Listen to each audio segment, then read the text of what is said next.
अस्सलाम वालेकुम।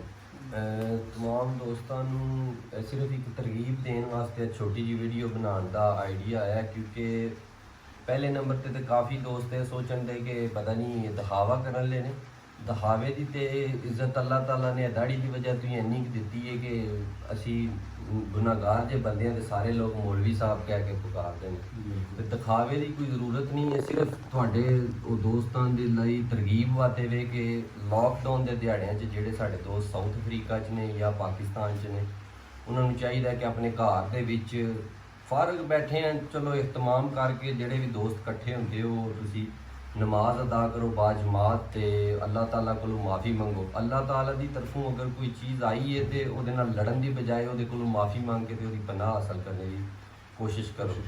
तो तमाम दोस्तों के साड़ी भी निज़ाम है जे ये असी भी फिल्मां वेखने असी भी सारा कुछ करने पर थोड़ा जहा टाइम वो कढ़ के ते अल्लाह ने भी याद करना चाहिए। लॉकडाउन तो थोड़ा जहा जो सानू डर जाना चाहिए कि अल्लाह ताला अगर चाहे तो सब कुछ करवा सकता है। उन्हें सानू इस तक महदूद कर सकिया कि असी मस्जिद भी जाके जुम्मा पढ़ने भी नहीं जा सकते।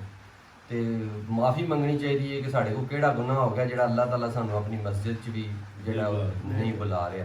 तो कोशिश करो सारे दोस्त कोशिश करो कि जेडे भी 2-3 दोस्त हो घर दे विच वो अल्लाह ताला नू याद करन दी कोई थोड़ी जी तरगीब बना के ते 5-10 मिनट जो नमाज जरूर बाजमात अदा करो।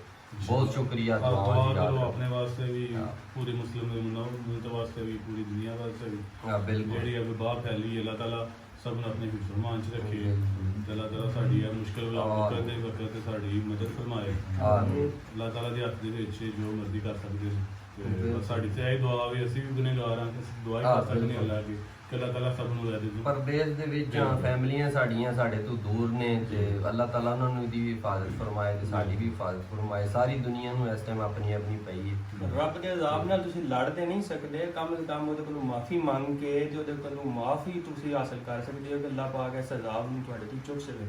बेशक जिस कोने दे भी पाकिस्तान च ने साउथ अफ्रीका विच ने होर भी मुल्कां दे विच ने बहुत मुसलमान ने ਜਿਹੜੇ अजाब विच ने वैसे भी तकलीफ दे विच ने।